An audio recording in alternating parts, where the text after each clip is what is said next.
back, fight fans. We're here yet again with the Shootin' the Shit podcast here on the Loudmouth MMA Podcast Network, as well as Combat Press and everywhere else this show is carried. My name is Vallie-Flagg. I'm with you as always for our 40th edition of this show. We have another excellent guest, but before we get to that, of course, I need to plug our sponsor.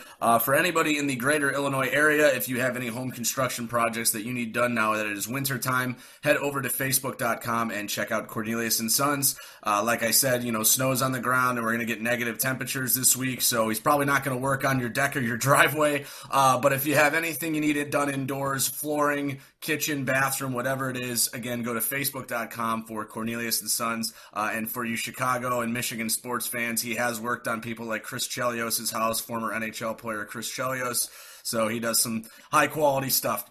All right, so I want to bring in our guest today. He is a veteran of the UFC. He was in Strikeforce. Most recently, you can see him on bare-knuckle boxing. He is Isaac Vallie-Flagg. Isaac, how are you today? Good, man. How are you? We're doing well as always. We want to thank you for being here and taking some time with us. We have some interesting topics today, so let's just jump right into them. We had an interesting interview that happened recently. I don't remember who was carrying the interview. I don't watch those things very often, but there was a clip that was making the rounds on Twitter. It had to do with Sean O'Malley, and I believe Casey Kenny was also in on that interview. Sean O'Malley had made some comments about drug addiction, that he doesn't care if he takes things like heroin or any of those really hardcore drugs because he's not worried about addiction because he doesn't have that type of personality. So can you just comment on what Sean said and why you think he's wrong? So not so much wrong. If Sean's not an addict, and this is, the more and more that we get to know about addiction, the more and more we get to know that it's like a disease. I suffer from it, and I know a lot of people suffer from it, and there's something about us that's just wired differently. So maybe a guy like Sean might not become an addict if he takes heroin. I mean, the thing about heroin is if you were to put me and Shawn in a room and feed us heroin for 5 days straight or 6 days straight or whatever, physically, no matter what, we're going to get addicted because it's impossible not to get addicted to an opiate. Right. Where Shawn might really hate the effects of it, I'm going to keep coming back for it. And that's I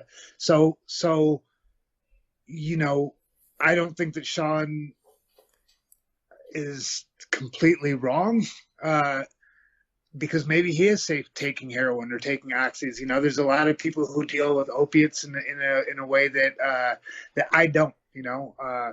But anybody who is truly an addict and who's wired like an addict is going to respond completely different than the way that Shawn might. And who knows, maybe Shawn somewhere down the road, does do some heroin and gets addicted. Who knows, but I hopefully not, I think just Shawn, I mean, him like anybody else, unless you've experienced it or been touched by it and somebody in your family has been hurt by it, it's coming from a place of ignorance. And I don't mean that in any negative way. It's just like anything else. If you've never been affected by it, just like cancer, if you've never been affected by cancer, why would you really educate yourself on what it is, Sure, I agree with that 100%, and you're right. Opiates affect people in different ways. I've had it, and I've had family members who have been addicted to painkillers, which is an opiate, obviously. So you were saying that you're an addict yourself. For the fans that aren't aware, what were you addicted to, and how did you get out of that funk? Heroin and meth were the things at the end. I'm the kind of guy though, so that was what really kind of brought me to my knees. But if you put something in front of me and I can do it, then I'm gonna be then I like it. So sure. And then you kicked that in recent years, correct? Yeah, it's about 3 years ago. So how did you get that done? Was it like a formal process? Did you have to go to rehab? Did you go to jail? What was that all about? Jail and rehab and then another rehab, and it was this kind of thing where I really needed to hit a hard bottom, and I got to a point where I didn't feel like I could live with it or without it, which is a pretty lonely place to be, and I honestly I don't know what it was, but like there was just a point where I just kind of gave up and just said, I can't do this anymore, and accepted some help, And I think that you hear a lot of people who face the same things talking about that moment of clarity and surrender, Yeah, absolutely. And I've had conversations with people with different addictions, whether it be, opiates or alcohol. And I think that's kind of generally kind of almost the pattern you hear every time is that you hit that spot and then you realize you just had to make that change. So we're happy to hear that you're off that stuff. That's good to hear. Now, in that same interview, Casey Kenny was brought into the conversation about Megan Anderson and had made some comments, some sexually explicit comments about Megan Anderson. There was a pretty decent backlash on Twitter. I saw names as big as John Anik, the UFC commentator. Megan Anderson herself commented on it, saying that if this was any other workplace, this person would be punished for what they say. So based on Casey's comments, obviously I doubt you condone them, but what do you think should be done in that situation? Because the UFC is really a different business than working in an office. Yeah, so especially with the day and the age that we're in, there is no place for those kind of comments. I'm a firm believer, and I think his apology was something like, "I'm sorry that you felt the way you did about what I said," right? Which is not an apology, Right. It wasn't sorry for saying something disgusting. It really was kind of it was Sorry a you lame took it ass that apology. way. Yeah, sorry you took it that way, which is like a real fucking cop out. You know what I Yeah. mean? That's like the biggest cop out. Oh, sorry, I don't know if I can swear. No, you can swear, please. I don't know how many times I've already sworn on here a bunch, so who knows? Oh, please. Swear But I think that's a pretty lame deal. When me and my wife get into a fight at the house, I don't go to my wife and go, "I'm sorry you felt like that." Like usually, like I did something stupid and I have to apologize for it, or she did something dumb and I try to make her feel bad about it. One of the two, So, but that's rare that she does something dumb, But you know what I mean? I think there should be consequences. The only thing is there isn't really well, no, that's not true. So when I was with the UFC, there was a code of conduct, and I don't know if there still is with them or not, since they switched over to whoever bought them recently. But I think the UFC should have some definite code of conduct stuff. They do it obviously for drug testing and stuff, but I think they should have, if you want to get taken seriously as a sport, which they are now, they're on ESPN and stuff. You have to have a code of conduct that your fighters need to kind of live up to, I think, Sure. I think everyone agrees with that. There should be a code of conduct. I mean, it is a workplace. It is a special case, though, because, independent contractor, even though you're on contract, that whole deal. Do you think a fine would suffice? What do you think the backlash should be for what he said?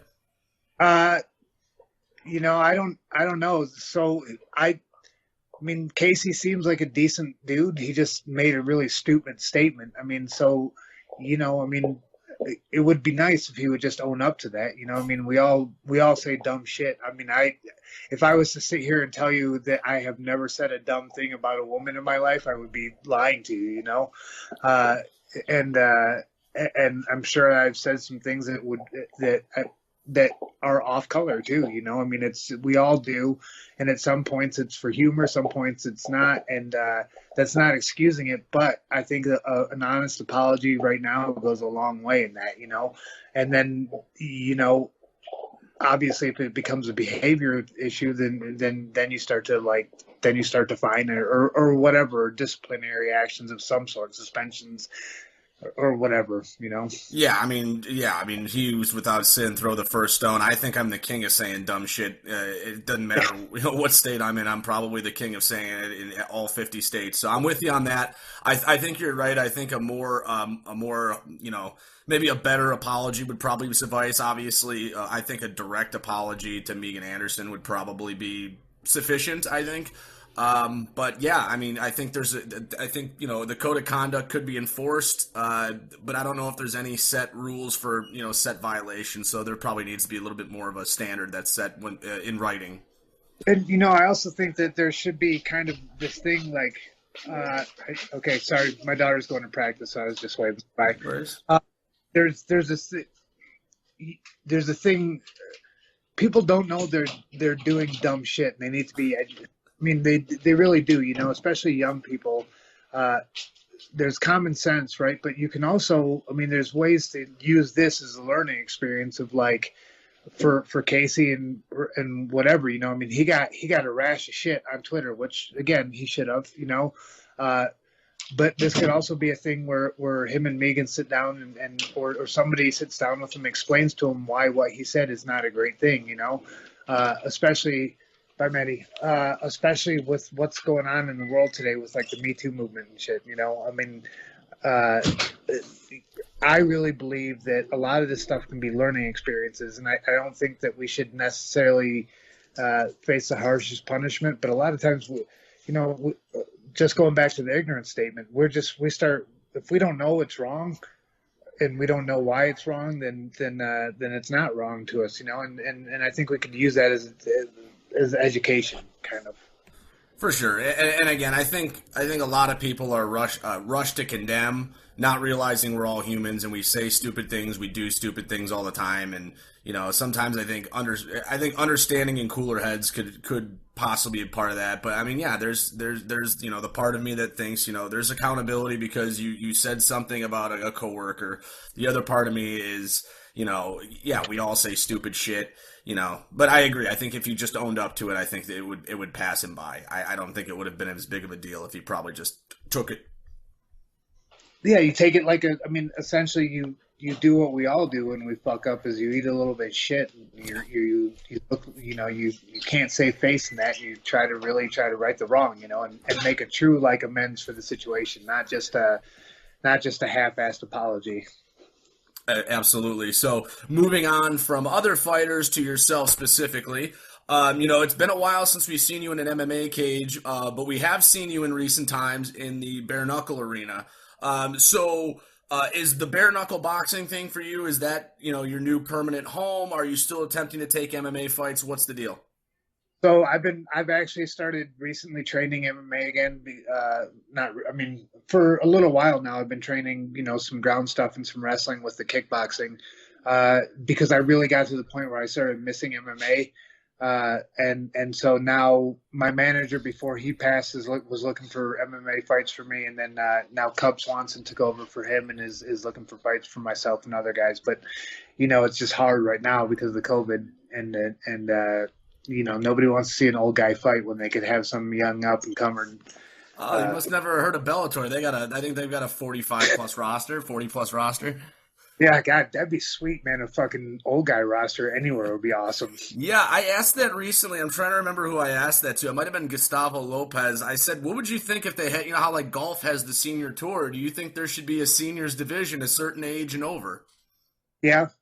So I don't think so, because there's something really, I've always fought guys younger than me, and I like fighting guys younger than me because there's something gratifying about when you beat them. You know what I mean? Mm-hmm. It's I don't mind fighting younger guys. I think it's again fun. Everybody makes fun of my age, and I make fun of my age a lot. But like I'm doing this because I love it, and it's not like I feel that old. I say I feel old a lot, and I'm getting creaky, but I still fucking love it and still can perform pretty well, Mm-hmm. So I don't like the idea of a kind of a senior league. Especially in fighting. Look at Tom Brady. Tom Brady's still hanging with the and not to compare myself to the greatest quarterback of all time, but the dude's going to be 43, and he just said today or last night that he'd play till he was 45 or 46. I think that you're seeing a lot of guys who are taking care of themselves better, or who have taken care of themselves, feeling a little bit more. Feeling like they can still hang with young bucks, For sure. So we're looking into coming back to MMA, but let's talk specifically about bare knuckle, because it is such a niche sport. It's so recent. It wasn't here like even 4 or 5 years ago, but now you see bare knuckle FC going on all the time. While a company you've performed for at least 3 times that I'm aware of.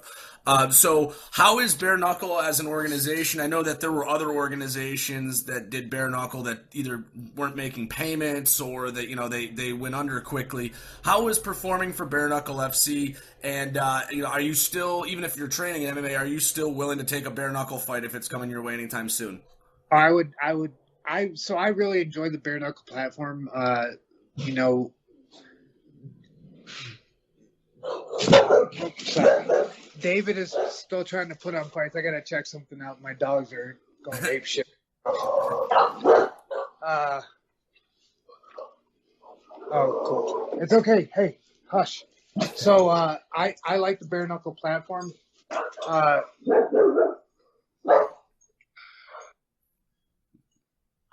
And damn it, I lost you. Oh, you're all good. Sorry, I got another call that came in. Hey, Nala, hush. I have 3 bulldogs, and they're going ape shit because the vacuum fell over. Oh, but I like the bare knuckle platform. I think David is doing stuff. I wish that he would do more shows.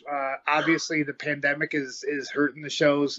I think it's good he's getting women anyone, bigger name fighters. Everybody is poo-pooing Paige Van Zandt for doing it, but the best way to do it, there's eyes on the sport, and she's a bigger name who's willing to do it, so hey, hush.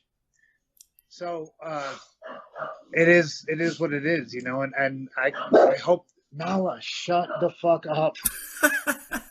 I got the other one's barking, so it's all good. No, something that you were just saying, with Paige, being part of Bare Knuckle, I think more people were surprised because they thought the slam dunk was going to be Bellator because Bellator would pay her very well to fight maybe once or twice a year. And I think people don't understand the pay structure of Bare Knuckle as much as they maybe understand a pay structure of Bellator. Maybe that's what that is. Yeah. Jesus, my dogs are going crazy. It's all good. Oh my God. Yeah, Paige she's not the biggest, she's not the most well-known striker either. And so I think people were expecting her to go into the more into a mixed martial arts platform, Sure. Yeah, I think everyone just assumed she was going to Bellator, and when she signed with Bare Knuckle, I think everybody was just really, really shocked about that. Which is, again, good because it got more people talking about what, bare knuckle, Right. which makes sense if you're David Feldman, even if it doesn't work out with Paige. You just by signing her and people going, holy shit, she's doing bare knuckle, versus Bellator, it got people talking about her, or talking about the sport. So it makes sense, Yeah, absolutely. Now, when you took your bare knuckle fight against Melvin Gillard, obviously, he's a guy who's fought, Jackson Wink teammates like Donald Cerrone. Was there any input from them on that one because they have seen him go against their fighters before? No, I was mostly just boxing at that point. I knew what to expect from Melvin, and so I was kind of. I've trained with the dude for a while. I talked to Cub a little bit about it, and talked to him about kind of like a game plan. But I knew what to expect from Melvin. I knew what he was going to bring to the table, and I knew kind of when to expect to kind of push him around a little bit too. I knew if I made it through the first round that it was gonna be a better night for me than for Melvin. Absolutely. I think that's the game plan for most people is to just get them past that first round. So, yeah. Obviously, you don't have to be the world's greatest talent scout to know that Melvin slows down as the fight goes on. So, yeah, but getting past that first round, we've seen him dust some people in that first round. The dude is a hard puncher, so absolutely. Especially with no gloves, that was a little bit intimidating, I bet. So going from you, let's take a look at this weekend. We've got a UFC Fight Night card here. They just came back from Fight Island. They're at the UFC Apex in Las Vegas. We talked about this with Gustavo Lopez last week, so we'll talk about the same 2 fights that we had mentioned. So the co-main event, you got Corey Sandhagen taking on former featherweight champion Franky Edgar. Obviously, Franky in his 40s now as well. Isaac, why don't you take a look at this fight between Sandhagen and Edgar? Break down what you see happening, and then why don't you give us a prediction if you have one? So, I mean, Franky, you can never count Franky out of anything, no matter his age or whatever. I thought Cub was gonna beat him. You know what I mean? But Franky knows how to. I mean, Franky's extremely smart as a fighter, and he knows how to beat people. That being said, I think Corey is I think he's really talented, and he's a guy who I like a lot, and he's tough. I really want Corey to win, but I think that Franky kind of might outmove him, might out wrestle him. That's what I not that I don't like Franky, but I just like to see Corey fight. But I don't think that Corey's going to pull this one off. I think Franky's going to decision him. Interesting. So that'll be different from Gustavo Lopez last week. Did take Corey Sandhagen. Like what you said, yeah, Edgar, everyone always forgets he's got that wrestling in his back pocket because he is such a good boxer that, you don't always see him try to go to the ground. But I think you have an interesting breakdown there. I think if Sandhagen is able to move well and stay out of that shooting distance while keeping his jab out there and striking long, I think he absolutely can outstrike Edgar here. I think everyone's still shocked that he knocked out Marlon Moraes as beautifully as he did, but he's definitely a star on the rise. Yeah, he is for sure. And that's the thing is I like Sandhagen. I was talking to one of his coaches, Shawn Madden, and I mean I was kind of like. He was at an LFA event before the COVID thing happened here in New Mexico, and I started to fanboy out because he was in the building, kind of a thing. I like that kid's style, and I like how tough he is, and he's good. It's just I never feel like I can pick against Franky because I think Franky really, he just finds ways to win fights. Yeah, I know it is really tough. I can't tell you how many times I've picked against him, and he proves me wrong. So I can't disagree with you there either. So let's take a look at the main event, heavyweights. We got Alistair Overeem, who actually I just checked the lines is actually the underdog here. He's taking on Alexander Volkov. Obviously, you got a couple of heavyweight contenders. They're probably still behind Francis and John Jones in terms of a title shot. But why don't you take a look at this Overeem Volkov fight and tell us what you see? So. I don't know a whole lot about Volkov, but I mean, obviously watching Overeem for years and watching him in the gym and stuff, I think he's one of the more talented heavyweights that there is, and it seems like right now that his head is in the right place where he's trying to get to a title. And if he put a good camp together, which it seems like he's doing it elevated, then I think he's kind of an unstoppable force. I mean, he's the Reem, you know what I mean? Yeah.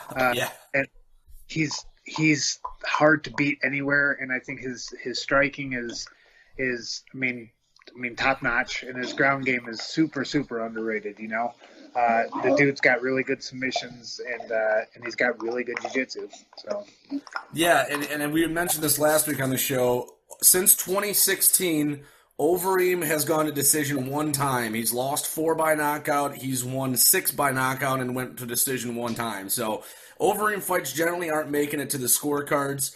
If you put in the fact that Volkov is similarly a kickboxer, I have a feeling this one will be on the feet, and I don't think it'll go past 2 rounds. No, I don't think so either. And I hope that I hope that Reem wins it. I'm Overeem's a really nice guy, and he's an old guy, so I got to pick the old guy and go with the old grimy guys.